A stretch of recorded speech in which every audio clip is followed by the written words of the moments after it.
Chapter 6. I feel like I've been breathing sawdust for a week, Kyler said. River water. 5 minutes, Uli answered. Terse. Snotty. Kyler struggled to open his eyes, but when he did, he still saw nothing. So, did you pull me out? Where are we, Uli? Take a whiff. She was acting tough, which meant he'd really scared the hell out of her.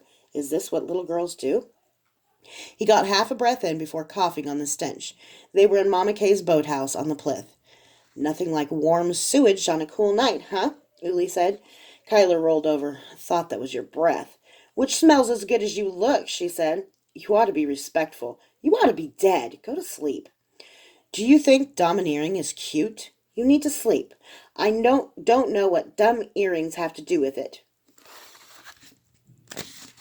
Kyler laughed. It hurt. See, Uli said. Did you get the dagger? What dagger?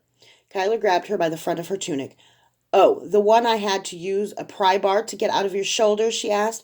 No wonder his shoulder hurt. He'd never seen Uli quite so snotty and glide. If he didn't watch it, she'd burst into tears.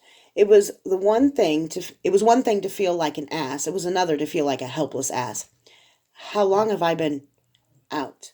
A day and a night. He cursed quietly. It was the second time Uli had seen him murdered, his body mutilated.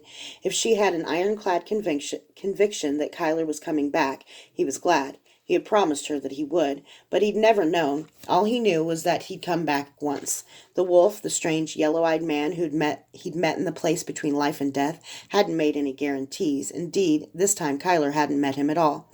Kyler had been hoping to ask him a few questions, like how many lives he got. What if it had only been 2? And Elaine, he asked. She went to get the wagon. The guards Jarl bribed are only on duty for another hour. Elaine had gone alone to get the wagon? Kyler was so tired. He could tell Uli was right, on the verge of tears again. What kind of man put a little girl through this? He wasn't much of a substitute father, but he used to think that he was better than nothing. You should sleep, she said, doing her best to be gruff again. Make sure. He was so sore he couldn't complete the thought, much less the sentence. I'll take care of you. Don't worry, Uli said. Uli? Yes, you did good work. Great work. I owe you. Thanks. I'm sorry. Kyler could almost feel the air around the girl go all warm and gooey. He groaned. He wanted to say something witty and mean like Durza would have, but before he could find the words, he was asleep.